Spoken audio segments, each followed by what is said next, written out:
그 일반 균형은 그 정도 하고, 그 488페이지, 이제 선형인 경우, 한두 가지만 좀 체크만 하고, 그 다음에 시장 집회 가겠습니다. 157번 문제 잠깐 보시면, 두 소비자가 있고요. 거기 밑줄. A는 X 한 단위와 Y 한 단위를 완전히 동일하다고 인식한다, 밑줄. B는 X 두 단위와 Y 한 단위를 완전히 동일하다고 간주한다. 그러면, 완전 대체니까 선형으로 나올 건데, 무차별선이. 1대1로 선형으로 나오고 45도죠. 또 기울기가, 그러니까 그 첫 번째 소비자 A는 1대1로 완전 대체되니까 재화의 상대 가격이 PY분의 PX가 되면 완전 겹치겠죠. 무차별선이. 그런데 그 소비자 B는 X 두 단위와 Y 한 단위, 아까 이런 거 나왔잖아. X 두 단위와 Y 한 단위가 교환된다는 것은 X제 가격이 값이 싸고 Y제 가격이 값이 비싼데 2배지. 그러니까 PY분의 PX 하면 2분의 1이고 기울기를 따져보면 우리가 무차별선의 기울기를 어떻게 생겼어? 기울기가 2분의 1이다. A는 1이고 B는 2분의 1이고 그러면 에지워드 박스를 한번 봐봐. 그 밑에 보세요. 그 밑에 에지워드 박스를 보니까 ICA에다가 좀 덧칠을 한번 해봐. ICA. 그러니까 소비자 A의 무차별 곡선에다가 덧칠을 한번 해봐. 그게 기울기가 1이에요 지금. 마이너스 1이지 정확히 표현하면. 그러면 소비자 B는 ICB처럼 이렇게 완만할 거 아니에요? 그렇죠. 그럼 이렇게 생각을 해봐. 얘가 주어져 있는 상태에서 에지워드 박스인데 얘가 이렇게 주어져 있는 상태에서 얘가 이렇게 완만해. 지금 이렇게 완만하다면 이 주어져 있는 상태에서 가장 바깥쪽으로 밀어내면 어디서 만나겠어? 이런 데서 만나겠죠. 우리가 일반적인 무차별선은 이렇게 에지워드 박스가 있을 때 이렇게 무차별선이 주어져 있는 상태에서 가장 바깥쪽으로 밀어내서 이렇게 밀어내서 이런 데서 내부애가 형성이 됐던 것처럼 얘도 이걸 주어져 있으면 이걸 ICA인데 소비자 A의 무차별선인데 얘가 가장 바깥쪽으로 밀어내면 어디까지 밀어낼 수 있다? 여기까지 밀어낼 수 있다고. 또 어떻게 주어져 있으면 요렇게 또 주어져 있으면 어디까지 밀어낼 수 있겠어? 여기까지 밀어낼 수 있을 거고 또 이렇게 주어져 있으면 어디까지 밀어낼 수 있어? 여기까지 밀어낼 수 있을 것이고 그러니까 뭐 이런 형태로 최적 선택점들이 이런 형태로 나올 거 아니에요? 요렇게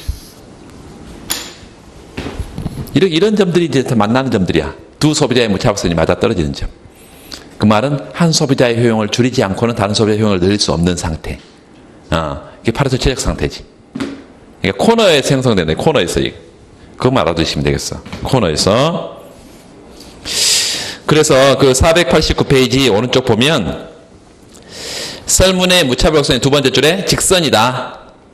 그래서 파레토 효율적인 자원 배분은 요 MRS 조건으로부터 도출될 수 있다 없다? 없다.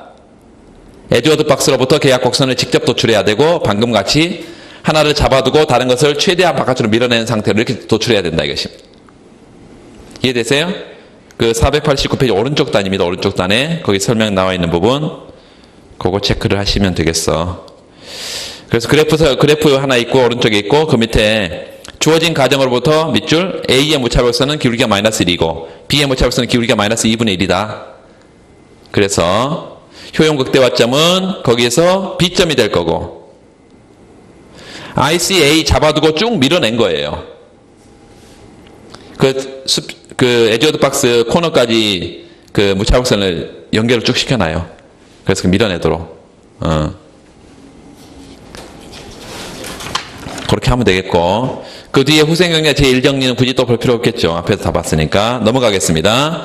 491페이지 보면 순수 교환경제에서 후생경제 제2정리 밑줄. 제2정리. 의의를 설명하고 이것의 성립 조건은 뭐고 한계는 또 뭐냐 이랬어요. 이 정리는 그 492페이지 이 정리의 의미에 거기다 별표. 492페이지 넘겨서 예시답안 예시답안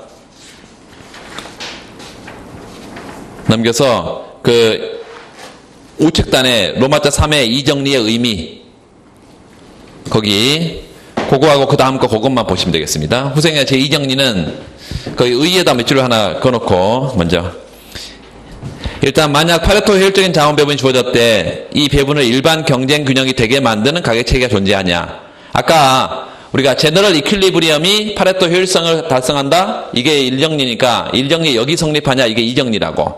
근데 2정리는 항상 성립해요? 아니요. 비볼록이면 성립하지 않는 특정한 조건 하에서만 성립한다. 의미가 중요한데 이 소득 재분배 정책의 이론적인 배경이 되고 이것도 한계를 지적하는 것이다. 뭐 이렇게 얘기를 하고 있어요. 자, 보세요.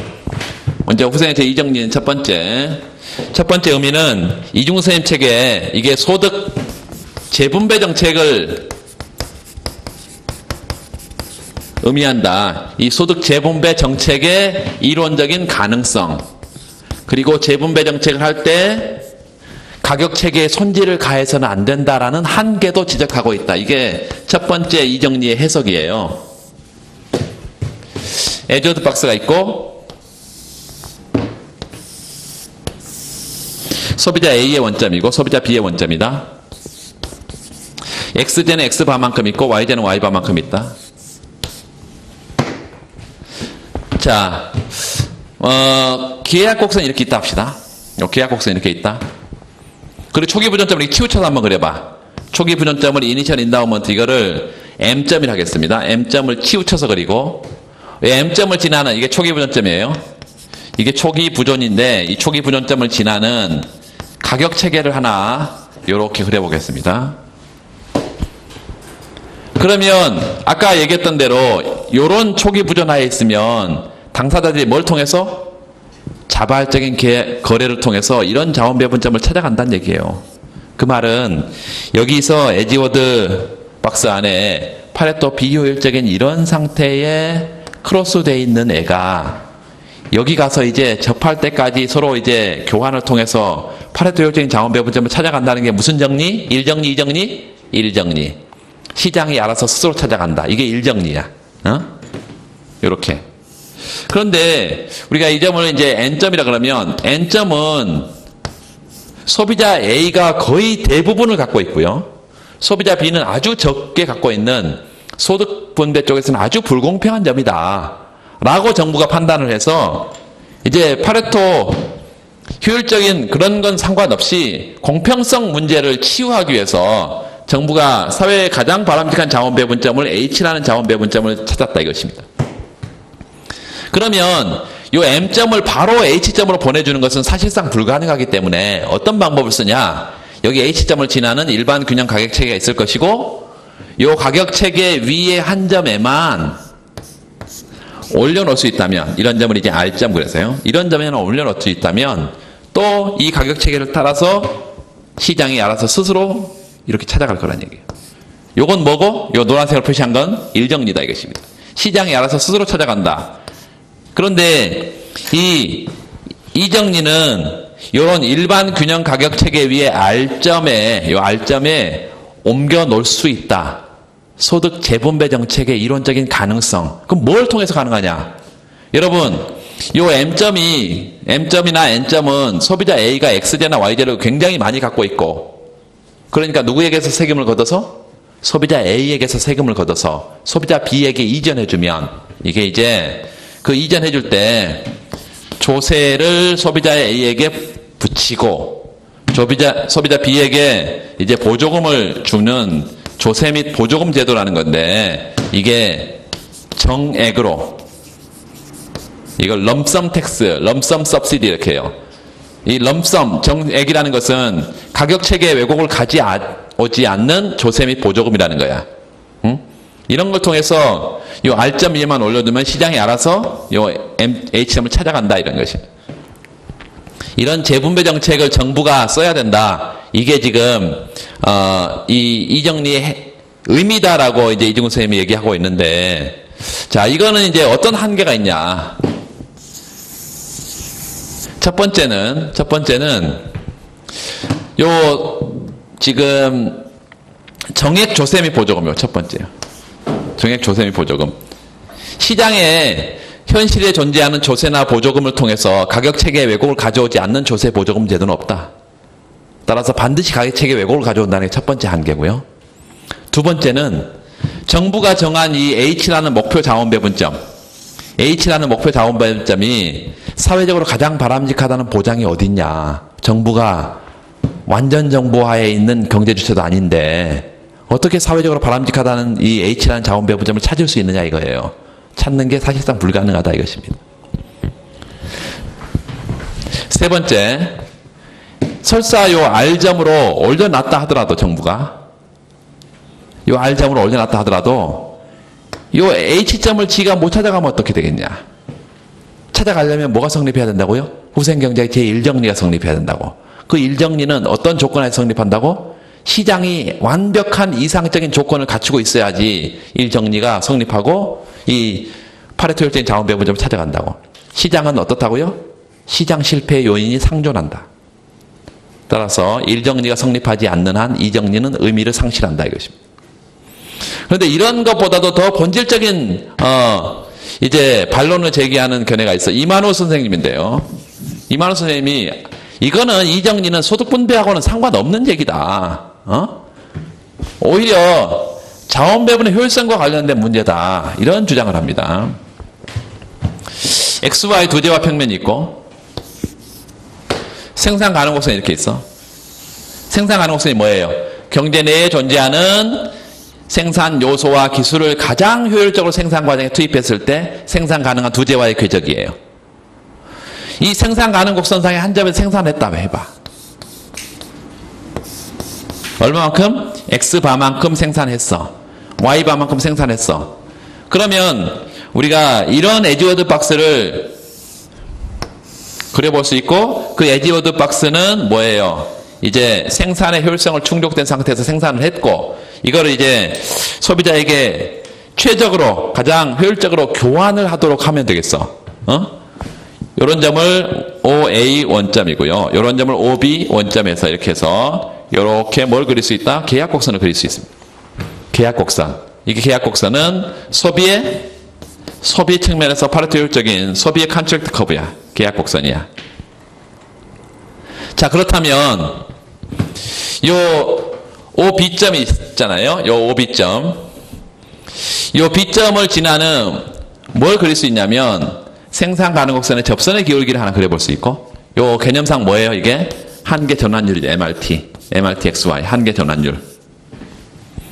그런데 정부가 처음에 이 H라는 자원 배분점을 선택하게 된 게 이게 소득 분배 쪽에서 불공평해서 그런 게 아니다. 이 주장에 따르면 자 여기서 이렇게 요런 점이라는 것이 지금 여기 N점이라고 지금 저 표시했던 거 저기 다시 표시해 보면 N점이라는 것은 얘하고 얘가 달라서 얘는 지금 뭐하고 뭐 같아요? MRS는 같습니다. 왜 같아? 소비의 계약곡선 상에 있으니까 두 소비자의 무차합선이 서로 접한 점이잖아요. 그래서 MRS XYA, MRS XYB는 같아. 얘는 같은데 뭐하고 달라? MRT하고 다르다고요.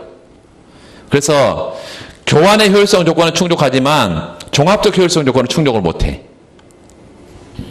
그래서 정부가 정한 자원 배분점이 이런 목표로 하는 자원 배분점 H를 정한 거다. 다시 말하면 요 MRS XY, MRS XYA, MRS XYB 얘는 지금 맞아떨어지고 있는데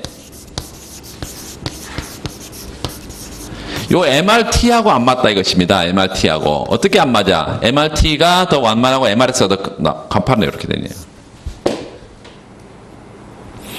얘는 MUY 한계 효용의 비율로 쓸 수 있겠고 MRS는 그리고 얘는 한계 비용의 비율로 쓸 수 있어요. MCY분 MCX 이렇게 부등호 방향이 안 맞다 이것입니다. 그렇다면 자 보세요. 항상 우리가 이거 분자로 해석하라 했어요. 분모로 평가한 요 Y로 평가한 X제 한 단위 뭐 했을 때 추가로 소비했을 때 효용의 증가분하고 Y제로 평가한 X제 한 단위 추가로 뭐 했을 때 생산했을 때 추가 생산했을 때 비용의 증가분 이거는 효용의 증가분이고 결과적으로 뭐가 더 커? 요 효용 증가분이 크니까 이 사회는 어떻게 해야 돼? X제를 더 만들고 그래서 소비를 더 하도록 해야 되지. 그래서 이런 상황이라면 X제 소비를 생산을 더 늘리고 Y좌 생산을 더 줄이는 이런 형태로 생산의 패턴을 바꿔줘야 사회 전체적으로 더 효율적인 자원 배분 상태로 간다는 거예요. 그러면 그런 점이 어떤 점이에요? 이런 점이죠. 이런 점. X좌 생산을 늘리고 Y좌 생산을 줄이는 이런 점. 그래서 OB에서 OB 프라임을 이렇게 보내줘야 경제 전체로 이제 이 종합적 효율성 조건이 충족될 가능성이 높다는 거예요. 그런데 잘 들으세요. 여기 OB에서 계약 곡선을 그렸던 것처럼 여기 이제 OB 프라임으로 생산점이 바뀌어버리면 또 에지워드 박스가 달라져 버립니다. 그러니까 여기서 또 계약 곡선을 또 그려야 돼, 사실은. 그래서 이 계약 곡선을 이렇게 그려야 되는데 너무 그래프가 복잡해져 버리니까. 요 H라는 자원 배분점을 이런 선상에 선택을 한 거란 얘기예요. 이런 선상에 H라는 자원 배분점을 선택한 거다, 사실은. 그래서 그 H라는 자원 배분점에서는 뭐가 맞아떨어진다? 얘하고 이렇게 맞아떨어진다, 이것입니다. 정부가 정한 사실은 H라는 자원 배분점은 이런 점이다. 그래서 요 MRT하고 요 MRS하고 결국은 이게 맞아떨어지도록 정부가 H라는 자원 배분점을 목표로 하는 자원 배분점을 찾아서 거기로 이제 이동시키려는 자원 배분을 거기로 이동시키려는 그런 노력을 한 것이다. 쉽게 말하면 소득 분배하고는 상관없고 자원 배분의 효율성, 처음에 나타나는 시장 실패, 요거를 치유하기 위한 정부의 개입이지 소득 분배 불공평성을 치유하기 위한 게 아니다. 이거예요. 그래서 요 두 개 사례를 좀 알아둘 필요가 있고, 거기 493페이지 그래프 밑에 그게 다 써놨습니다. 493페이지 그래프 밑에. 그 후생경제학의 제2정리에 대한 첫 번째 해석 밑줄, 소득 재분배를 위한 정부의 이론적 근거, 정부 개입의 이론적 근거, 한계에 관한 이론이란 주장이다. 이 견해는 초기 자원 배분을 적절히 재배분하면 정부가 원하는 사회적으로 바람직한 최적 자원 배분을 달성할 수 있다는 견해고, 이중근 선생님의 견해입니다. 두 번째, 후생경제 제2정리의 두 번째 해석은 거기 시장 실패를 치유하기 위한 정부 개입의 이론적인 근거다. 밑줄. 그래서 효율성 제고를 위한 정부 시장 개입의 필요성에 관한 이론이라는 견해고, 이게 이만우 선생님의 견해입니다.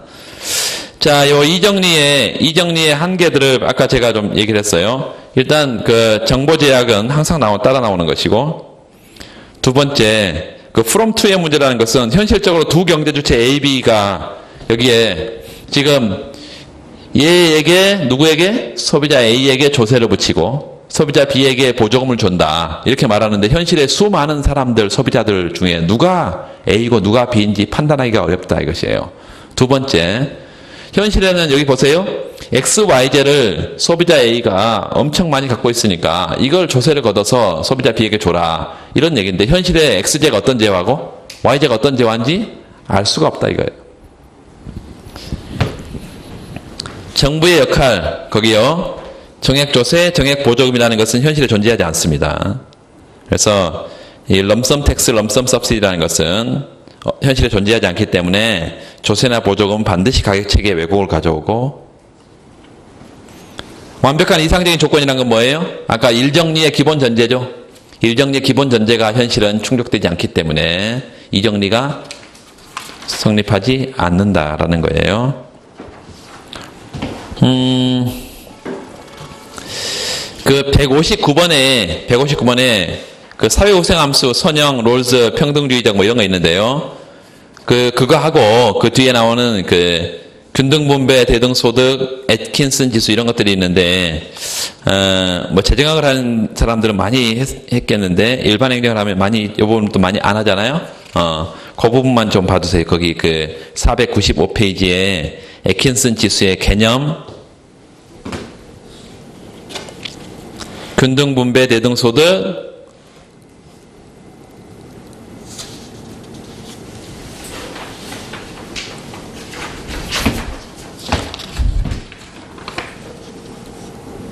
그 문제 문제 하나 좀, 오자가 있어가지고, 그거가 어디냐면, 496페이지, 계산 문제에서 지금 하나, 설문 4의 해결 보세요. 설문 4의 해결에, 롤즈의 사회후생함수인데, 미니멈 UA, UB 이퀄 20 이렇게 문제에서 계산 문제 지금 20이 나왔어. 그런데 균등분배 대등소득을 찾는 건데 그게 Y, ED 이렇게 해서 그냥 미니멈에서 가로 안에 들어있잖아요. 거기다 루트 값을 씌우세요. 루트를. 둘 다 루트를 씌워. 루트 Y, ED. ED는 균등분배 대등소득이고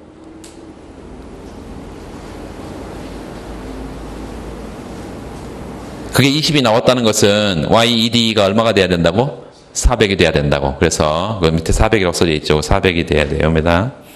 그거 하나 고쳐주면 계산 아주 간단한 것이고 보시면 되겠어요.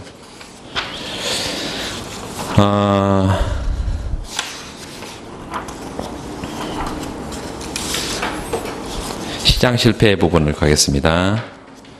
시장 실패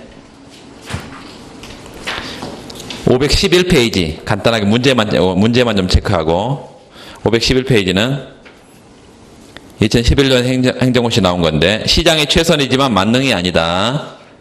1번에 이거 뭐 이 재경 이런 문제가 나오니까 점수가 뭐 날아가는 거죠. 효율적인 자원 배분의 관점에서 설명해라 밑줄. 효율적인 자원 배분의 관점 뭘 설명해야 돼요? 파레토 효율성 설명하고 두 번째, 왈라스 균형을 설명하고 그 후생적인 특징을 설명하면 되겠습니다. 시장이 최선이다. 결국은 어디서 마지막으로 전개된다고? 후생경제의 제1정리에서. 제1정리를 설명하기 위해서 왈라스 균형을 설명하잖아요. 그리고 거기 자원배분의 효율성 측면에서 설명하라고 했으니까 파레토 효율성이 나와야 되고 그 다음에 시장의 제기능을 못한다. 시장 실패고 정부가 어떻게 대처할 거냐? 정부 대처의 한계와 문제점은 뭐냐? 뭐 정부 실패 가능성까지 물어보고 있는데 뒤에 몇 군데만 체크를 하고 보겠습니다. 나머지는 여러분 그냥 읽으면 되고 어디를 보시냐면 512페이지 우측단에 그 소결답 체크를 해주세요. 512페이지 그 우측단에 소결은 왈라스 균형 밑줄 긋고 왈라스 균형에서는 어떤 조건이 충족이 돼야 된다? 효용 극대화, 초과 수요, 초과 공급 없고 경제 주체는 가격 수용자로 행동한다. 그래서 이걸 일반 경쟁 균형이라고 말하고 왈라스 균형은 밑줄 그으세요. 계약 곡선상에 존재하기 때문에 파레토 효율적인 자원 배분을 달성한다. 그래서 일정 조건이 충족되면 시장에서의 자원 배분은 파레토 효율적임을 알 수 있다. 그래서 왈라스 균형을 찾아가는 것이 후생경제학의 제1정리라는 것을 우리가 후생적 특징을 알고 있고 시장 실패는 뒤에 가서 하나씩 다 뜯어볼 거니까요. 그 설문 3에 보면 그거 체크를 해두세요. 설문 3의 해결 로마자 3의 오른쪽에 불안전 경쟁에 대해서는 시장이 독점 상태다. 그러면 이 자연 독점에 대해서는 정부가 공공부문이 직접 공급하면 방법이 있다. 두 번째는요. 진입장벽의 철폐. 그 큰 글자에만 체크를 좀 해주세요. 공정위나 규제개혁위원회에서 진입 저지 가격 설정 등으로 인해서 공정질서를 저해할 경우에 이를 규제하거나 또 불필요한 다양한 제도적인 진입 규제 이런 것들을 완화할 필요 있다. 공공재의 문제, 진정한 선호 표출, 클라크 그로브스 조세. 클라크 그로브스 선호 표출 메커니즘을 활용해서 최적 조세 제도를 활용한 현 시장치를 마련할 필요가 있고 외부성, 코스 정리는 어떻게 한다고요? 외부성의 문제는 뒤에 자세히 하나씩 전부 다 볼 겁니다. 그래서 직접 규제도 보고 피구세도 보고 세 번째 오염 배출권 거래제도 보고 뭐도 있어요? 경매제도도 있고 그 하나씩 문제를 다 볼 거예요. 뒤에 넘어가면 되겠습니다. 다음 페이지 514페이지 정부 실패의 문제에서 정부 실패의 원인 첫 번째 아까 정부가 만능이 아니다 이거죠. 완전 정보화 있지 않아. 정보의 불안전성. 두 번째 민간 부문의 완벽한 통제가 가능하냐 불가능하다. 세 번째 거의 다 별표 정치적 과정에서의 제약. 그래서 정부 정책이라는 것이 경제주택에 미치는 효과가 비대칭적이다. 누구에게는 이득을, 누구에게는 손해를 주니까 항상 그 이해관계를 조절하는 과정, 정치적 과정이 필요하고, 여러분 뭐 정치학을 많이 하시니까 뭐 쉽게 다. 그 다음에 그 관료제의 비효율성, 그것도 체크하시고, 관료제의 비효율성, 이것도 뭐 행정학에서 엄청나게 하는 겁니다. 그 뒤에 다음 문제 가겠습니다. 515페이지. 지식을 하나의 상품으로 생각할 때 일반적인 상품과 어떤 차이점이 있냐?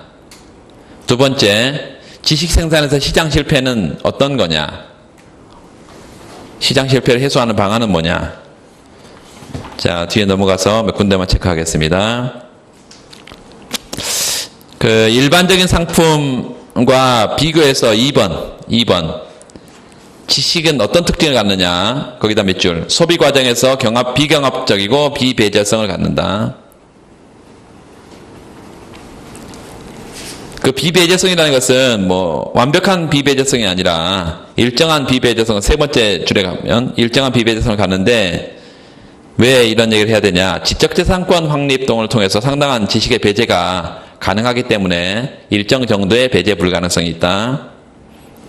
생산 과정의 특징, 그것도 읽어보고요. 일반적인 상품은 생산에 있어서 비용 체증이 나타나지만 지식은 한번 개발 초기 단계에서는 굉장히 많은 비용이 많이 들지만 한번 개발되면 지식 확산 과정에서는 비용이 거의 들지 않는다는 것입니다. 그래서 생산 과정에서 그런 특징이 있고, 시장 실패의 유형은 굳이 516페이지 우측단에 그건 볼 필요 없겠고요. 큰 글자에가 시장의 불안전성 밑줄, 시장의 불완비성 크게 두 가지로 나누고 나머지 이제 세부적으로 있다. 그 2번 가보세요. 지식 생산에서 시장 실패의 문제. 거기 비경합성과 배제 불가능성에 기인한 문제. 결국은 지식은 배제 불가능하다면 공공재적인 특징을 갖는다 이것입니다. 공공재는 항상 사회가 필요한 것보다 과소 생산되는 문제가 있죠. 과소 생산돼. 그래서 그 왼쪽 밑에 가보세요. PMC와 SMC를 보면 사회적인 차원에서는 비용은 작은데 사적 주체가 비용을 과다평가를 해서 그 0점 찾아봐. 0점. PMB와 PMC가 맞아떨어진 상태에서 사적 주체가 생산하는 생산량은 Q제로고요. 사회가 생각하는 최적 수준은 Q1이잖아. 그래서 과소 생산되는 문제가 있다. 이게 지금 긍정적 외부 효과에 따른 문제. 이거 어떻게 해결한다고요? 오른쪽 가보세요. 어떻게 해결해? 보조금 줘서. 보조금. 오른쪽 그래프에 그 PMC-S에서 보조금을 줘서 우측으로 보내는 문제로 해결했어요, 지금. 해결 방안 첫 번째 1번은 공공재니까 공적 공급을 통해서 정부가 직접 공급하는 방법이 있고, 그래서 정부 산하 연구소를 설립해서 이런 지식을 확산 보급하는 이런 방법들. 두 번째는 거기에 보조금을 주는 방법. 두 번째고요.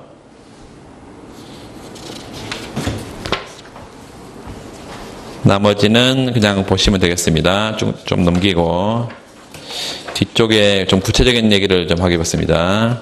어디를 보시냐면 171번하고 172번이 공해 방출권 거래제도인데요. 170번, 171번 공해 배출권 거래제도. 그 171번을 별표하고 공해 배출권 거래제도를 좀 봐주세요. 일단 거기 170번 잠깐 보시면 현재 두 철강회사 AB가 있고 연간 100톤씩 공해물질을 방출하고 있다 밑줄. 100톤씩 공해물질 방출. 정부는 공해물질 방출량을 연간 100톤을 줄이기 위해서 각 기업에게 밑줄 50톤씩 절반씩만 공해 방출을 허용하기로 했다. 거기 한계 감축 비용을 봤더니 어디가 높아요? 기업 1이 감축 비용이 높고 기업 2는 감축 비용이 낮아요. 이걸 양도 가능한 방출권을 허용한다면 밑줄 긋고 각 기업에게 균일하게 50톤씩 방출하는 것과 비교해서 어떤 게 더 낫냐 이거고, 두 번째는 경매를 통해서 100톤의 방출만을 허용하도록 한다면 양도 가능한 방출권과 허용하는 경우가 어떤 차이가 있냐? 차이가 사실은 거의 없습니다. 우리가 한 가지만 확인을 하고 그 뒤에 문제 체크를 좀 할 텐데, 첫 번째는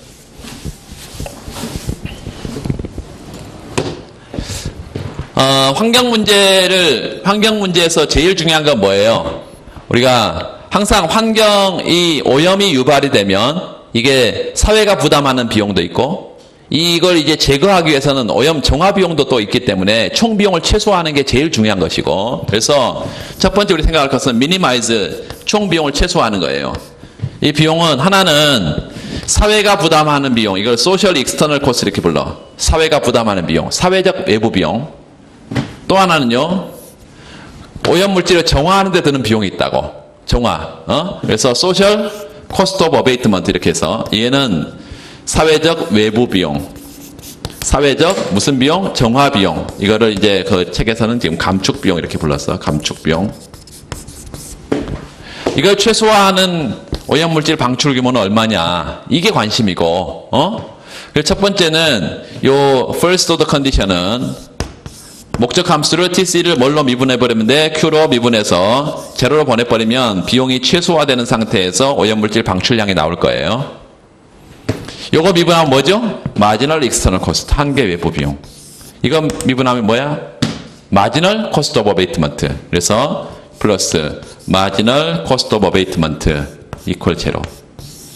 결과적으로 MEC 곡선하고 마이너스 MCA가 맞아떨어진 상태에서 사회적인 최적 수준이라는 거야. 첫 번째 우리가 관심은 그래서 여러분 환경오염 문제 나오면 반드시 출발하면 이거야. 오염물질 방출량을 제로로 만드는 것은 가능하지도 않고 바람직하지도 않다. 왜? 비용을 고려해 봤을 때. 그래서 이게 지금 마지널 익스터널 코스트 그 다음에 마지널 코스트 오브 어베이트먼트 이게 있고 그 다음에 여기가 Q, 오염물질 방출량이에요. 자, 오염물질 방출량을 제로로, 여기 제로 상태에서 우리가 이렇게 우하향하는 이런 곡선이 하나 있는데 이게 뭘까요? 오염물질 방출량을 줄이려면 비용이 드는데 그게 정화비용 곡선이고 이게 마지널 코스트 오브 어베이트먼트, 정화비용 곡선. 여기는요, 여기서부터 이렇게 나가는 곡선이 하나 있다면 이건 무슨 곡선이지? 오염물질 방출량이 늘면 늘수록 사회가 부담하는 공기 오염, 수질 오염에 따른 건강상의 위해 뭐 이런 것들요. 이런 것들이 마지널 익스터널 코스트. 지금 이 문제 이 최적화식에서는 어떤 점이 두 개가 맞아떨어지는 점. 두 개가 맞아떨어지는 점. 이게 사회적인 최적 수준이다 이게. 여기서 만약에 오염물질 방출량을 Q1 수준에서 정하면 왜 최적이 안 된다고? 여기 보면 요 MEC하고 MCA 요 밑면적이요. 요 밑면적이 우리가 A 면적, B 면적에서 이게 합해 놓은 게 사회가 부담하는 비용하고 기업이 정화하는 데 드는 비용을 합한 거예요. 이게 가장 적다라고 지금 얘기를 하고 있죠. 미니마이즈해서 지금 찾은 거니까.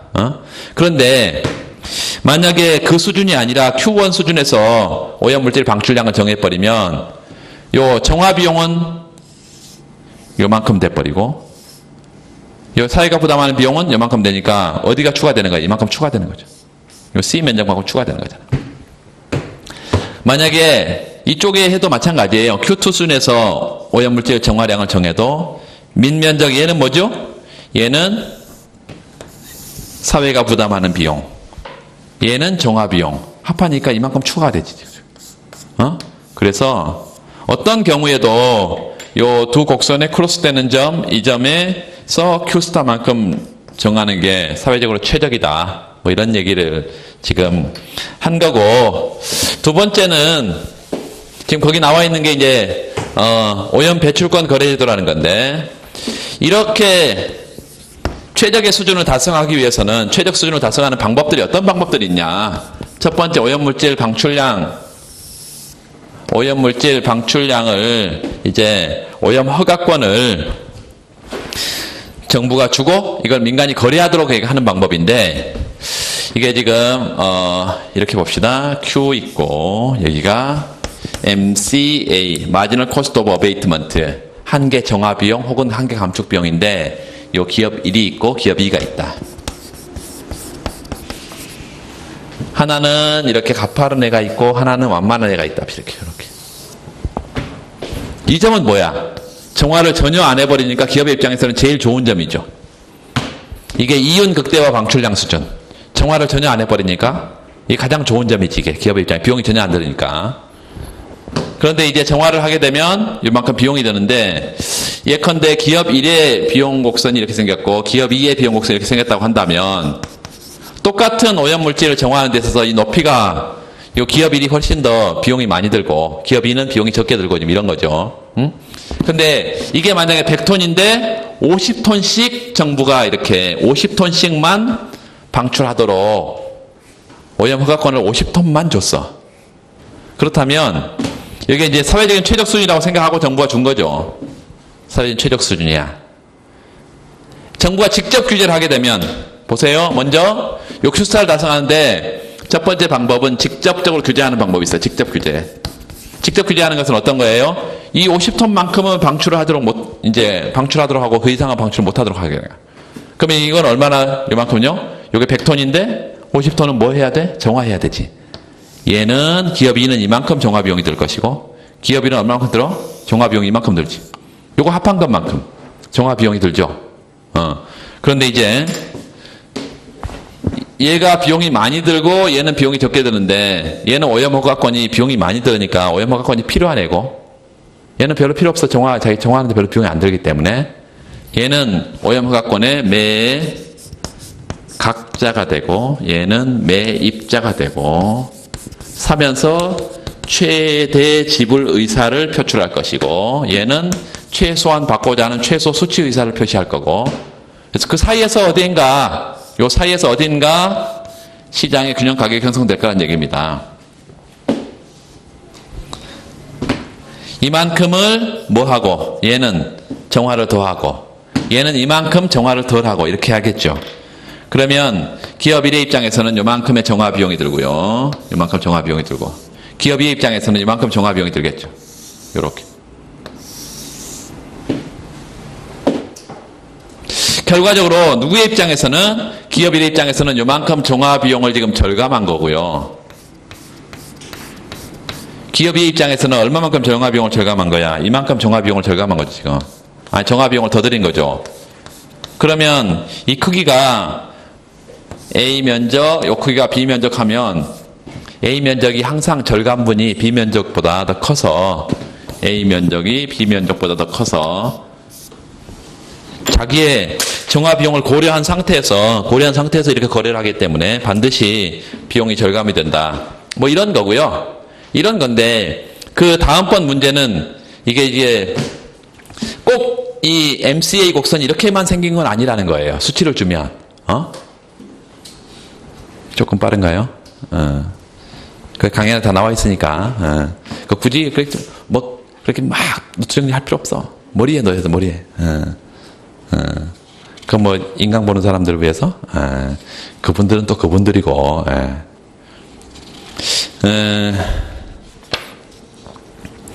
그래서 거기 나와 있는 그 오염 배출권 거래제도라는 게 이런 것이고 두 번째는 만약에 이 거래를 통해서 이득이 있으면 누가 가져가겠어요? 두 기업이 거래를 하니까 두 기업이 서로 이득을 나눠 먹었습니다.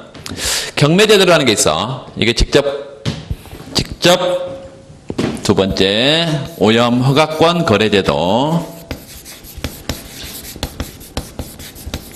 이 오염 허가권 거래제도를 잠깐 보면 그 뒤에 보세요. 넘기세요. 문제, 다음번 문제. 530페이지. 거기다 별표하고 요거 아직 구체적으로 묻지 않았습니다. 이거 한번 나올 것 같아. 한 번은 물 수 있어요. 뭐 이 교원 같은 경우는 이런 계산 문제는 아니지만 다 이미 출제가 됐습니다. 피구세하고 피구비한 텍스하고 그 공해를 유발하는 기업 두 기업 1, 2가 있는 경우를 고려하자. 두 기업 1, 2에다 몇 줄? 두 기업 1, 2에도 되고 A, B에도 되고 하여튼 각 기업의 공해 감축에 따른 비용은 그 한계 감축 비용으로 MCA로 요약이 되어 있는데 그 G 톤으로 측정한 공해 방출량 톤당 10만 원이다. 감축 비용은 단위가 뭐 10만 원이다. 근데 큰 의미는 없는 것이고 나중에 이제 수치가 계산해서 이제 문제가 있고 그 정부에서는 각 기업의 공해 방출량을 절반으로 제한하기로 했다. 몇 줄. 그 방법으로는 각 기업의 공해 방출권을 부여하는 방식을 사용하기로 했다. 얼마만큼의 방출권을 얻게 되냐. 자, 이렇게 생겼어. 지금 문제가 첫 번째 어떻게 문제를 주고 있냐면 MCA 원이 80-2분의 1 G1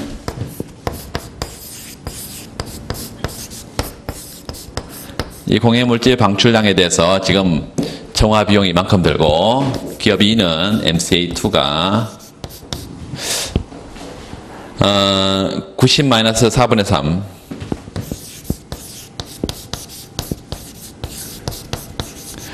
이렇게 비용 곡선을 줬어요. 그러면 비용 곡선을 주면 그래프를 한번 그려서 바로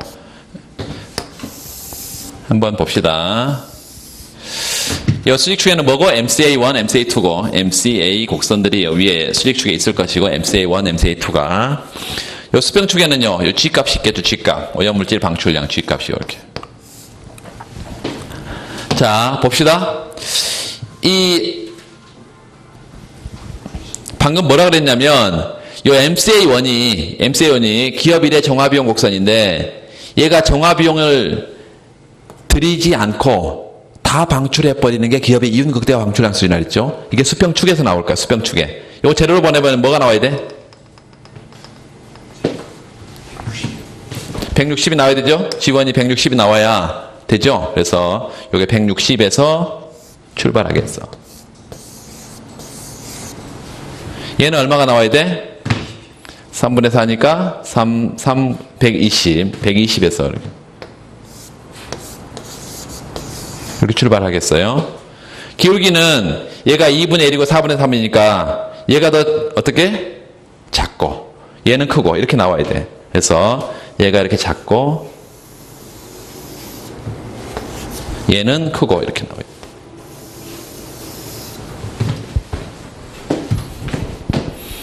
돼. 얘는 지금 MCA 얘가 1이고 얘는 MCA2인데 자, 방금 우리가 본 거에서는 어땠어요? 항상 기업 1이 비용이 많이 들고 종합비용이 기업 2가 적게 들었는데 얘는 그렇지가 않아. 구간을 나눠서 이 구간에서는 얘가 기업 2가 비용이 많이 들고 이 구간에서는 기업 1이 비용이 많이 들고 이렇단 말이죠. 그러니까 우리가 이 점을 찾아서 실제로 이제 생각을 해보면 먼저 처음 묻는 게 뭐였냐면 공해 방출량을 절반씩 줄이기로 했다. 그럼 처음에 얘는 얼마나 하고 있다고? 160이니까 80만큼 하겠고 절반이니까 얘는 얼마니까? 120이니까 60만큼 정부가 이제 공해 방출량을 제한하겠죠. 응? 그래서 첫 번째 문제는 이미 다 해결했어. 공해 방출량을 절반 160의 절반이니까 각각 80하고 그 다음에 60 이렇게 60톤만큼씩 각각 용역 방출권을 제한하겠다. 두 번째는 요 점을 우리가 찾아보아야 누가 공해 방출권 오염 허가권의 판매자가 되고 누가 구매자가 되는지 알 수 있겠어요. 요 점을 한번 찾아봐야지. 그래야 비용을 누가 많이 드는지 알 수 있지. 자, 이 갖다가 놔버리면 80-2분의 1 G 여기가 90-4분의 3 G 이렇게 해서 여기 4분의 2니까 넘어가면 4분의 1 되고 4분의 1 G는 10이죠. 맞죠? G는 40이 되고 자, 그래서 여기가 지금 40만큼이고 우리가 아까 본 것은 뭐였냐면 60의 절반 얼마? 80. 여기 120보다 작은 80. 그리고 120의 절반 60. 요 둘 사이에 있을 텐데 우리의 관심사가 지금 요 두 개 있는데 요 높이가 어떤 게 높을지 알 수 있을까요? 넣어봐야 알지. 넣어봐야. 넣어봐야 알아. 그래서 여기 지금 요 곡선에다가 뭘 집어넣어야 되죠? 80을 집어넣어야지. 절반이니까. 여기 80을 여기다 집어넣으면 여기 얼마야? 40이죠. 높이가 40. 여기다 뭘 집어넣어야 된다고? 60을 집어넣어야지. 60을. 그러면 45가 되죠. 응? 45. 그 말은 얘 60을 넣은 얘가 더 어떻게 해요? 높고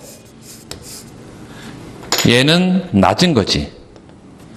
이게 좀 왼쪽으로 더 보내야 되겠습니다. 계산 문제니까 이거는 요렇게 얘가 더 높고 얘는 낮고 이렇게 돼야 되겠죠. 80이 더 낮고 80은 40이고 높이가. 그래서 얘는 여기 40에 걸릴 것이고요. 40에.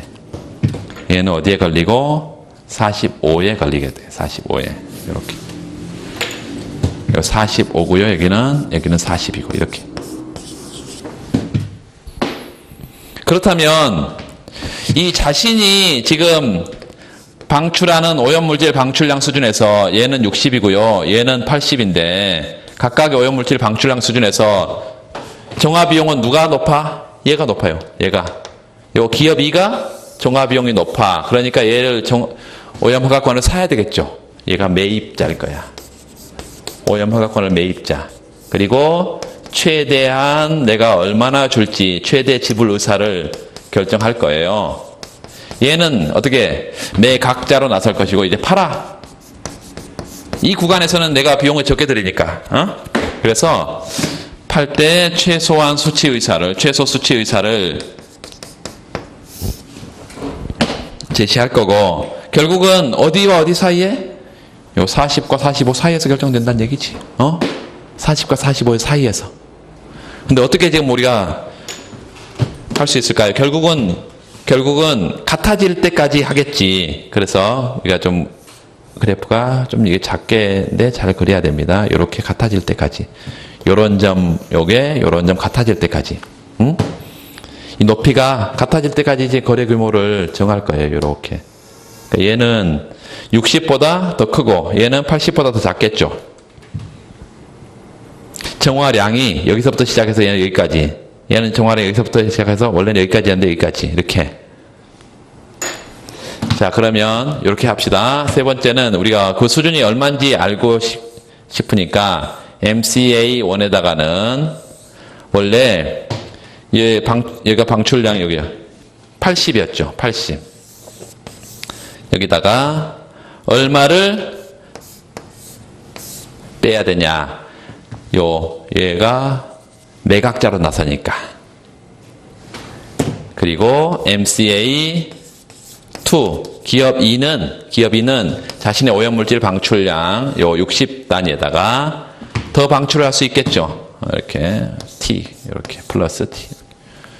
여기 같은 상태에서 T만 구하면 거래 규모가 나올 것이고 요 거래 규모가 여기서 1로 오는 거하고 여기서 1로 가는 게 똑같겠죠. 저 어디야? 여기서요. 요 사이하고 요 사이가 지금 거래 규모가 똑같잖아요. 그렇죠?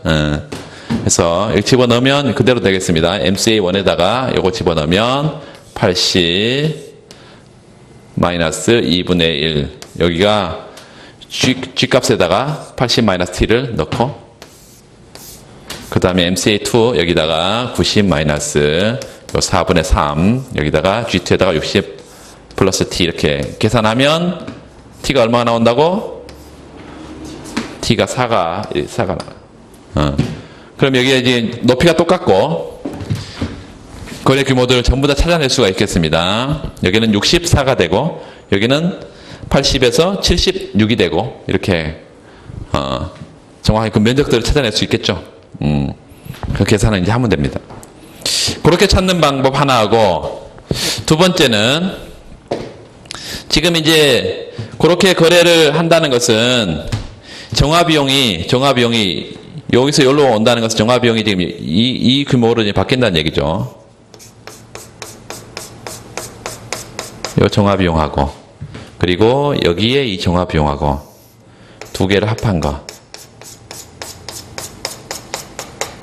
이 두 개 합한 거하고 직접 규제하면 얼마예요? 노란색으로 표시한 거. 노란색, 파란색. 여기까지 노란색 이거 하고 그 다음에 요 파란색 이거 하고 요 두 개를 합한 거. 그래서 직접 규제하는 방법하고 오염허가권 거래제도를 시행하는 경우 비용 차이를 계산하라는 거예요. 계산. 삼각형제 계산할 수 있잖아요. 네.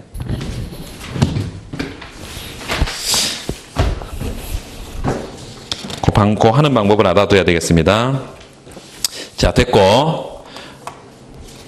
그리고 그게 지금 2번 보면 할당받은 방출권을 거래할 수 있을 때 두 기업의 공개 방출권의 거래가 일어난다면 방출권의 균형 가격과 균형 거래량 얼마냐 받고 지금 세 번째는 각 기업에게 공개 방출량을 절반으로 직접 규제하는 방법일 줄. 직접 규제하는 방법과 방금 우리가 본 공개 방출권을 거래하는 방법 가운데 어떤 방법이 사회적 비용 관점에 더 효율적이냐. 당연히 정부가 민간의 기업의 비용 구조를 몰라요. 정부는. 그래서 자신의 비용 구조에 따라서 방출권을 거래하는 그 방출권 거래 제도가 항상 더 효율적입니다. 넘어가겠고요.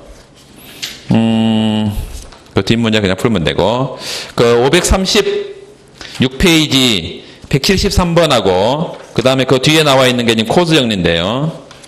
173번하고 그 다음에 174번 두 개가 코스 정리예요. 코스 정리의 원칙적인 해석과 재해석이 있는데 174번 먼저 보고 그 다음에 173번 보겠습니다. 174번 보세요. 이거는 이제 코스 정리 원칙적인 해석이 아주 간단한 거예요. 코스는 재산권의 확립은 민간이 서로 협상을 통해서 외부성의 문제를 해결하는 데 매우 중요하다고 주장하고 있다. 오염자 A 밑줄. 피해자 B. 생산에 영향을 주고 있다. 사회적 비용이 나와 있고 100Q. 사적 비용이 나와 있는데 사회적 비용이 훨씬 많이 들고 있죠, 지금. 100Q고 얘는 50Q니까 2배로 들죠, 사회적 비용이. 오염자 A가 생산하는 제품의 시장 가격은 100으로 일정하게 주어져 있다. 재산권이 B에게 있는 경우 밑줄. 상호 협상을 통해서 사회적 최적 생산량을 달성할 수 있냐? 그래프로 설명하고. 재산권 A가 있는 거고 밑줄. 재산권 A에 있는 경우. 코스 정리의 의의를 밝혀라. 전제 조건과 한계는 뭐냐? 일단 코스 정리가 뭐예요? 외부 효과가 발생하는 이 외부성의 문제를 정부가 직접 규제하는 방법이 있고, 직접 규제하는 방법이 뭐 어떤 방법이에요? 정부가 직접 시장에 들어와서 해결하려고 하는 게 뭐 어떤 방법이에요? 방금 봤던 수량 통제, 직접 규제. 또 하나는 피구세. 이것도 정부 개입에 의한 해결 방안이고, 시장을 활용하는 방안이 어떤 활용 방안이 있다고? 요거요. 시장을 활용하는 방안은 오염허가권 거래제도. 또 하나 경매제도라는 게 있어요. 경매제도. 앞에 아까 우리가 이것만 보고 하는데 그 앞에 있어. 경매제도. 아주 간단한 것입니다. 경매제도 알죠? 알죠? 넘어가겠습니다. 안다는 표정이에요. 예. 아주 갑자기 이상한. 아주 쉬워요. 경매제도. 시장의 프라이스 퀀터티 평면이 있어. 정부가, 이거는 이제 기업들이 서로 거래하는 거고, 이거는 정부가 사회적인 최적 수준의 G스타만큼 사회적 최적 수준에서 경매를 붙여요. 서플라이 커브예요. 경매를 붙여. 그러면서 경매 가격도 제시를 해. 이만큼. 이게 너무 가격이 높기 때문에 소비자가, 이 기업들이 수요를 조금밖에 안 할 거예요. 가격을 아주 낮게 제시했어. 경매 가격을. 그러면 경매 가격이 낮으면 이 수요자들이 자신의 비용, 내가 오염물질을 정화하는데 비용이 보니까 엄청 많이 드는데 얘가 굉장히 가격이 낮네? 그럼 많이 수요하겠지, 이렇게. 그래서 이렇게 수요 곡선을 이렇게 그려볼 수가 있을 것이고, 이 디맨드 커브하고 서플라이 커브가 맞아되는 상태에서 사회적인 최적 수준에 뭐가 결정된다? 균형? 오염 허가권 가격이 정해진다 이거예요. 그냥 주체가 기업들 간의 거래가 아니라 정부와 기업으로 이렇게 주체가 바뀐 것 뿐이야. 그럼 경매에 붙였다면 누가 가져가는 거야, 경매 수익은? 정부가 가져가는 거지. 그래서 그것만 다른 점이 있지, 다른 게 없어요. 이것도 이제 시장을 활용하는 방안이고 아주 효율적입니다. 왜 시장을 활용하는 방안일까? 정부가 경매에 붙였는데, 얘네들이 자신의 비용 구조를 보고 수요를 표출할 거란 얘기예요. 그 경매는 경매제도는 아무것도 아니고, 지금 우리가 봐야 될 것은 코스 정리인데,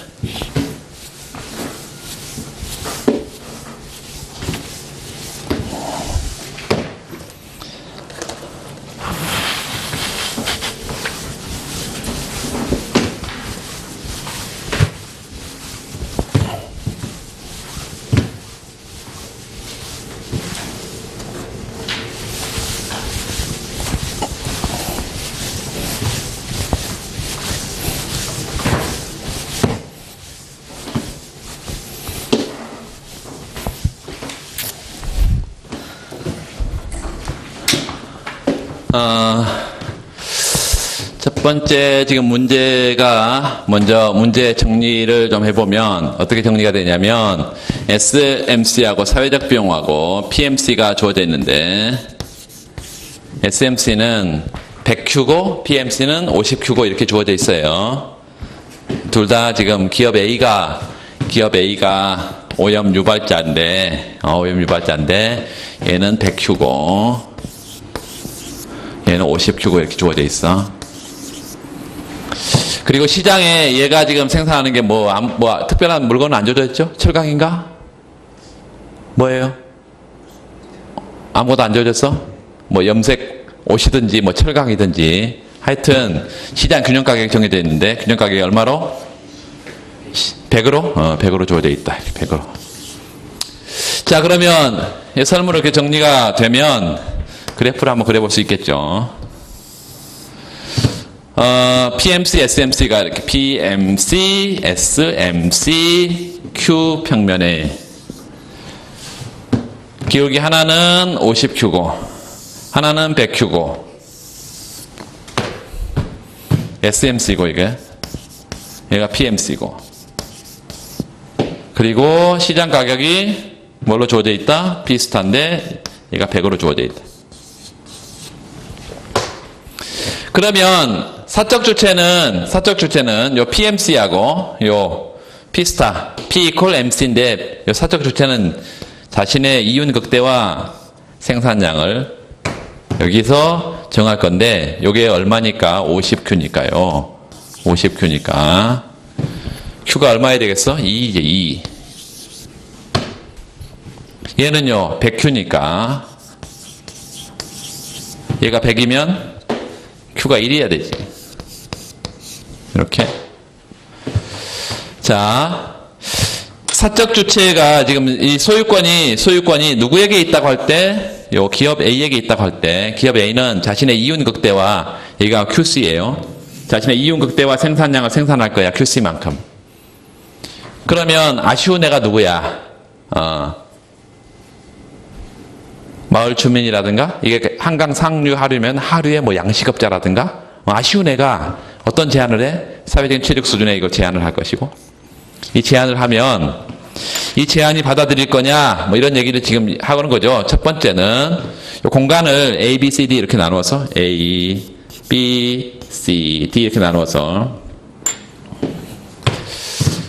첫 번째, 재산권을 누구에게 줬을 때, 재산권을 기업 A에게 줬을 때 기업 A가 재산권을 갖고 있을 때 얘는 먼저 자신의 이윤 극대화 P equal PMC 수준에서 QC만큼 생산을 할 것이다. 자기 거니까 강물이 자기 거니까 강상하류에 이제 두 기업이 있다고 생각을 하고 강상류의 기업 A다고 생각하세요. 그러면 QC만큼 생산할 거야. QC가 지금 2인데 2만큼 생산할 거라고. 그런데 이건 사회적인 최적 수준이 아니기 때문에 이제 기업 B 혹은 뭐 마을 주민 B 혹은 사회 혹은 이렇게 요 B가 Q스타를 일단 제안을 하고 Q스타 이거 1로 이걸 제안을 줄여달라 좀. 그러면 얘는 자신이 이렇게 Q스타로 줄어주면 전체 얼마만큼이요? 요만큼의 비용이 줄 텐데 사회가 부담하는 비용은 이만큼 줄 텐데 이 중에 기업이 부담하는 것을 빼면 C 플러스 D만큼 비용이 주니까 최대 항상 C 플러스 D만큼 내가 최대로 보상하겠다. 보상액을 제시할 거고 기업은요. 요 두 단위에서 한 단위로 이렇게 생산량을 줄이면 요 전체가 뭐죠? 판매 수입인데 판매 수입 가운데 비용을 뺀 요 C만큼 기업 A는 이 Q스타를 수용하겠죠. 그리고 얼마만큼요? 요 C만큼을 최소한 달라고 할 거야. 최소. 그래서 보상액이 우리가 본 것처럼 C 플러스 D보다 요 사이에서 보상액이 정해지면서 Q스타가 달성된다는 것이고 두 번째는 만약에 기업 B에게 B의 재산권이 귀속이 된다면 이 재산권은 마을 주민의 재산권을 갖고 있다. 그러면 얘는 이제 생산을 하기만 하면 비용이 드니까 생산을 중단하도록 요구하겠죠. 전혀는 생산하지 마. 내 거야. 강물 소유권이야. 내가 소유자야. 이렇게 말한다면 얘는 이제 아쉬운 애가 누구야? 아쉬운 애가 항상 제한을 한다 이것이에요. 휴스타만큼 나 생산하게 해줘. 생산 안 하면 아무것도 없는데 나 이윤이 말이야. 생산하면 이만큼의 전체 총 판매 수익 가운데 아래 내가 비용 제하고 나서 AB만큼 남는다? 그럼 최대한 내가 AB 줄게. 이렇게 제한을 하고 B는 받아들이겠죠. 왜냐하면 요 비용 자체가 요 느는 때 비용 자체가 B만큼밖에 늘지 않기 때문에. 그래서 보상액이 B보다 크고 AB보다 작은 그 사이에서 보상액이 결정되면서 Q스타가 달성된다. 누구에게 재산권이 주어졌는지 상관없이. 그래서 코스 정리는 뭐예요? 먼저 외부 효과를 유발하는 재화에 대해서 재산권만 명확하게 설정되어 있으면 그 재산권의 귀속 방향과는 상관없이 당사자들의 자유로운 협상을 통해서 가장 어떤 효율적인, 가장 파레토 효율적인 자원 배분을 찾아간다. 이게 사적 자치에서 외부 효과 문제를 다 해결한다. 이게 코스 정리고, 코스 정리 가정이 뭐 어떤 가정이 있어요? 첫 번째 뭐예요? 첫 번째 요 가장 중요한 게요. 외부 효과를 유발하는 재화에 대해서 재산권이 명확하게 설정되어 있어야 돼. 그렇다는 것은 누가 가해자고 누가 피해자인지, 다시 말하면 이해 당사자가 명확하게 설정된다는 얘기죠. 세 번째는 협상을 통해서 이 문제를 해결하는데 협상 거래 비용이 엄청 커버려. 안 되겠죠. 협상 비용이 미미하고. 네 번째, 소득 효과가 제로냐 아니냐, 이거는 이제 코스 정리 재해석의 문제야. 그래서 소득 효과 제로다. 이런 가정하에서 사적 주체들에 의해서 정부의 개입 없이, 정부의 적극적인 개입 없이, 정부는 뭐만 해? 협상 테이블만 마련하는, 정부의 직접적인 개입 없이 외부효과의 문제를 해결할 수 있다는 게 코스 정리죠. 가장 큰 한계는 뭐예요? 공해 문제에서는 적용하기 어렵다 이것입니다. 공해 문제에 왜 적용하기 어려워? 공해 문제는 예를 들어서 중국의 황사 문제 생각을 해봐. 지금 이 황사가 중국에서 날아온 거라고 우리는 뭐 당연히 그렇게 생각하고 있잖아요. 그런데 중국에도 그런 주장을 그대로 받아들일까요? 받아들이지 않는단 말이에요. 누가 오염 유발자인지, 또 그리고 이 대기 오염이나 수질 오염이나 이 환경 오염 문제는 피해자가 광범위하기 때문에 누가 피해자인지 확정하기가 쉽지 않다 이거지. 그래서 이해 당사자 확정이 쉽지 않아. 두 번째, 이해 당사자가 엄청 다수기 때문에 협상 비용도 무시하지 못합니다. 엄청 많은 협상 비용이 들어. 세 번째는 협상 비용이 많이 든다는 것은 무슨 얘기예요? 내가 거기 참여해서 맨날 나가서 내가 싸워야 된다는 얘기야. 그러면 내가 뭐하러 나가지? 옆집 애들이 나가서 싸워주면 나중에 협상 타결되면 그때 가서 내가 편익만 향수하면 되는데, 이런 무임승차가 어떤 다른 경우보다 우월 전략이 되기 때문에 무임승차라는 경향이 생긴다. 이런 것들 때문에 외부효과 문제를 코스 정리가 원하는 바대로 그렇게 쉽게 타결되는 것은 아니다 이것이에요. 특히 공해 문제는 적용하기가 아주 어렵다. 자, 그런 건데, 그래서 거기 문제가 이제 다 풀었습니다. 다 풀었고 540페이지 로마자 5의 코스 정리의 전제 조건 한개 체크를 하시고, 전제 조건에 이해 당사자가 명확할 것, 협상 비용 작을 것, 재산권 명확할 것, 소득 효과 존재하지 않을 것. 거기다 보세요. 540페이지 소득 효과가 존재하지 않을 것. 이 조건은 재산권의 귀속과 관계없이 거기 동일한, 거기다 동그라미. 동일한 파레토 효율적인 자원 배분 중에 똑같은 파레토 효율적인 자원 배분을 찾아간다 이것입니다. 이 소득 효과가 존재하지 않으면. 한계는 뭐냐? 공유 자원을 재산권을 설정하는 게 어렵다. 예를 들어서 물, 공기 이런 걸 어떻게 누구에게 재산권을 주겠냐 이거예요. 이해 당사자 불분명, 방금 얘기 다 했습니다. 그런 경우에는 코스 정리가 아니라 공해세나 오염 허가권 유통 제도나 이런 것들을 사용하는 게 오히려 바람직하다 이렇게 되어 있고, 그 뒤에 하나 고쳐야 될 게 지금 정부 개입 없이 시장에서 자발적으로 문제를 해결한다. 시장 경제에 대한 신뢰죠. 공무생경제 1정리야 2정리야. 1정리가 돼야 됩니다. 1정리. 그래서 고쳐주세요.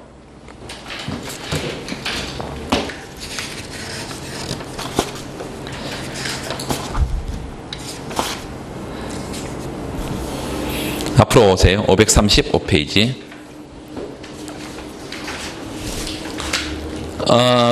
두 명의 룸메이트가 있다. A, B가 있고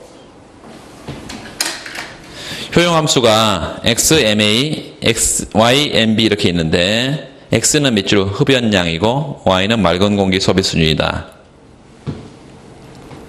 x 플러스 y는 1을 제약을 만족한다. 그건 무슨 말이에요? 흡연량이 많아지면 맑은 공기는 적어지고 맑은 공기가 많아지면 흡연량은 적게 흡연하고 있다는 얘기고 이거죠? 그러니까 한 방 안에 담배 피우는 애하고 담배를 전혀 안 피우는 애가 있어. 그 효용함수를 보면 그 소비자 2는 지금 정확하게 표현하면 U1, U2가 아니라 두 룸메이트 A, B니까 UA, UB 했으면 좋았을 텐데 어? 근데 원문에 그렇게 돼 있어요. 원문에 이용환자에 이게 뭐 그닥 좋진 않은데 하여튼 UA, UB로 그냥 바꿔버려. 그래서 소비자 A 같은 경우는 이 흡연자죠. X가 효용함수에 들어있으니까. 소비자 B는 어때요? X가 없어 아예. 맑은 공기밖에 없어 Y가. 얘는 비흡연자죠. 근데 왜 한 방에 살아? 그런 거예요. 네. 이 방의 소유권이 누구한테 있느냐 이런 얘기예요 이제.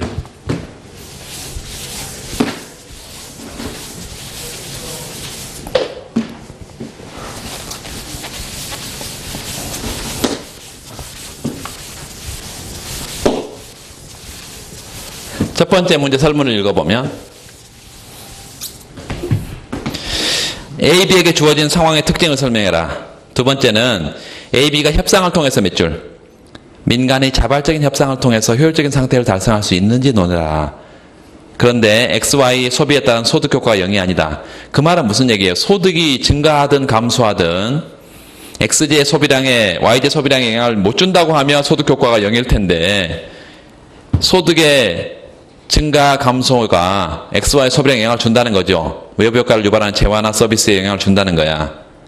그 다음에 3번은 소득 효과 0인 경우. 두 가지인데요. 자, 봅시다.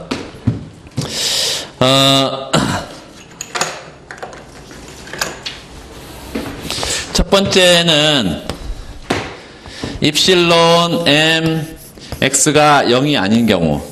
다시 말하면 소득의 변화가 사실은 이제 Y는 별 관심 없어서 사실은 이거 외부 효과 유발하는 재화는 뭐예요? 지금 담배 소비량, 흡연량이죠. 그래서 입실론 MX가 중요합니다. 0이 아니다. 그 말은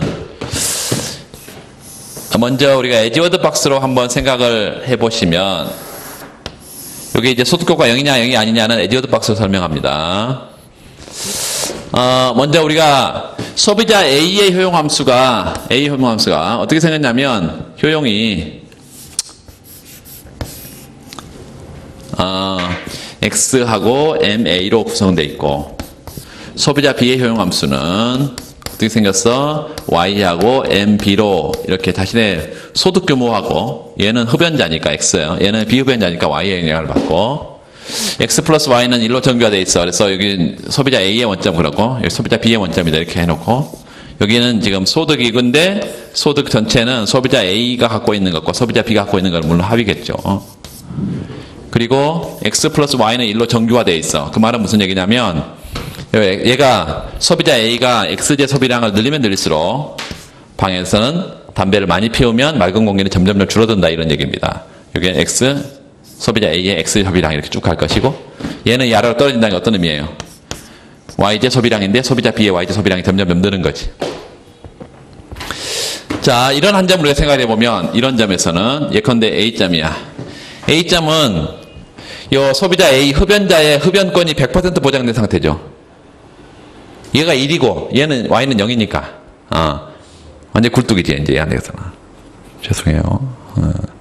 여기가 A가 어떤 상태라고? 소비자 A의 흡연권이 100% 보장된 상태라고.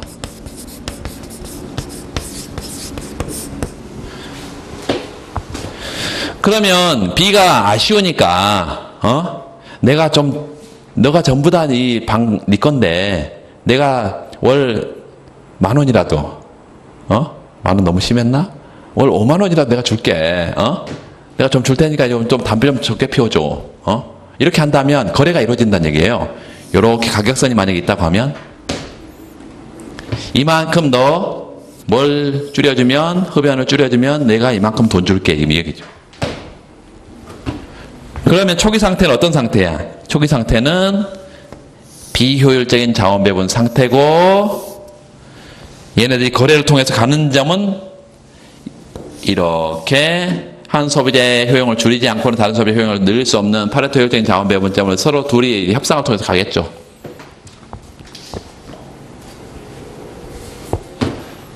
이런 점이 어떤 점이다? B점이다. 자, 이런 점은 이제 한번 생각해 봐요. 이 C점인데, C점은 어떤 점이냐면, 얘가 흡연을 전혀 못하는 상태네. 그러니까 소유권이 누구에게 있는 거예요? B에게 있는 거죠, 지금. 그래서 이런 경우에도 이제 아쉬운 애가 제안을 하겠지. 내 담배 조금만 피우게 해줘. 그럼 내 돈 줄게. 뭐 이렇게 한단 말이죠. 왜냐하면 이게 지금 소득 변화가 재화 소비량에 영향을 주는 상태이기 때문에 그런 거예요. 그래서 이런 점이 C점이라면 C점에서 또 어떤 상태가 있겠어요? 이렇게 크로스되어 있는 이런 상태가 있을 것이고, 얘네들이 접하는 점으로 가게 되면 이런 점들이 다 어떤 점들이냐면, 한 소비자의 효용을 뭐하지 않고는, 줄이지 않고는 다른 소비자의 효용을 늘릴 수 없는 파레토 효율적인 자원 배분 상태, 이런 점들이 파레토 효율적인 자원 배분 상태야. B점이나 뭐 이런 점, D점이나 이런 것이. 자, 이 점을 한번 생각해 보세요. 자, B점하고 D점은 파레토 효율적인 점이라는 것은 똑같습니다. 그 말은 재산권이 소비자 A에게 있던 이 방소유권이 아니면 B에게 있던, 결론은 어떻다는 거예요? 둘 다 협상만 하면 파레토 효율적인 자원 배분으로 가는 거예요. 그러니까 재산권의 귀속 여부와 상관이 있어, 없어? 없어. 근데 이게 다른 점인데, 어떤 다른 점이 있냐면, 파레토 효율적이긴 한데, 계약 곡선상의 점이긴 한데, 둘 다 뭐가 달라? 얘가 달라요. 얘가 담배를 이 정도 피우고 있고, 얘는 지금 담배를 이 정도 피우고 있기 때문에 외부 효과를 유발하는 재화의 소비량이 다릅니다. 그러니까 다른 자원 배분 상태지. 파레토 효율이면서 다른 자원 배분 상태야. 그걸 이해를 하고, 두 번째는 입실론 mx가 0인 경우, 똑같은 에지워드 박스를 가지고, 이 소비자 A의 원점이고 소비자 B의 원점인데, 여기가 m이고 여기가 x 플러스 y가 1로 정규화 되어 있어요. 한 점을, 이 점이 아까 어떤 점이라고? 소비자 A에게 권리가 있는, 재산권이 있는, 얘는요 소비자 B에게 재산권이 있는 이런 상태인데, 요거 이제 가격선을 이렇게 표시를 해보여. 이 가격선의 기울기는 아무 상관이 없습니다. 가격선의 기울기는 아무 상관이 없어요. 사실은 이렇게 생각할 수 있겠어요. 내가 지금 내 맘대로 내 방에서 담배를 피울 수 있어. 그러면 내가 뭐 조금 줄여준다는데, 상대방이 돈 조금만 준대도 조금 줄일 수 있겠지 뭐. 다 내 맘대로 할 수 있는데. 그런데 전혀 못 피워. 그러면 내가 조금 피우는 대가로 많이 줄 의향이 있겠죠. 그러니까 이 기울기가 좀 완만할 거야 원래는. 근데 이게 이제 소득효과 제로라는 이것 때문에 아무 의미 없어요, 그런 것들은. 그래서 이제 이 수평의 점선을 중간에 표시를 해가지고, 처음에 어떤 상태인데, 이렇게 크로스되어 있는 상태인데, 처음에 어떤 상태예요? 이렇게 크로스되어 있는 상태. 어디로 간다고? 여기로 가요.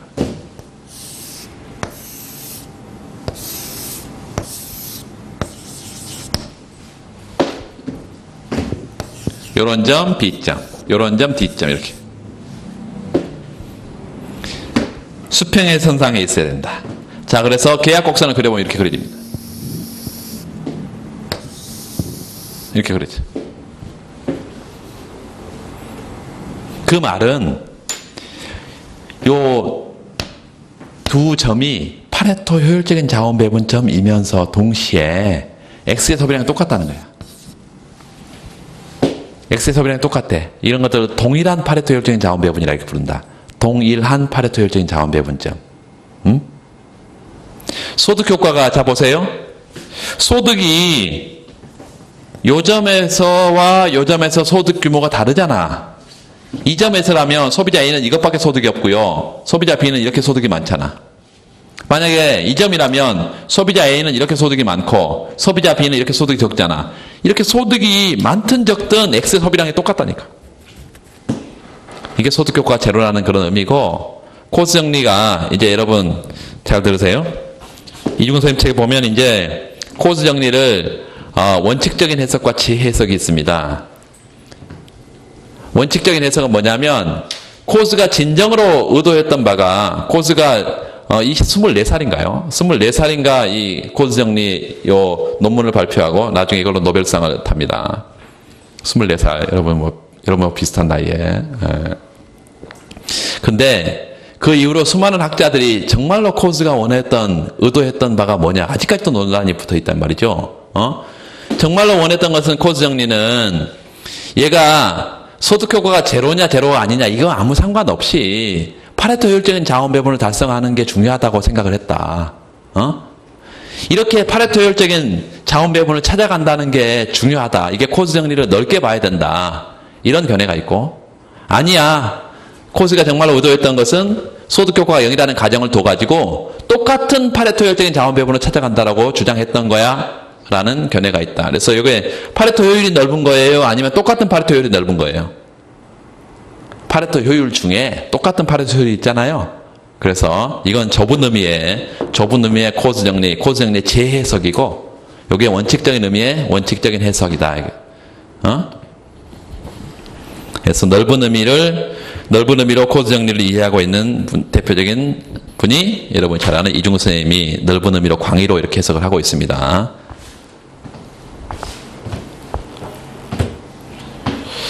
자, 그렇게 하고 지금 좀 쉬고요. 1시간 뒤에 6시 반부터 수업을 시작하겠습니다. 6시 반부터 수업 시작하고, 시험은 여러분 각자 보고 제 1대1 저하고 첨삭을 하는 걸로 이렇게 하겠습니다.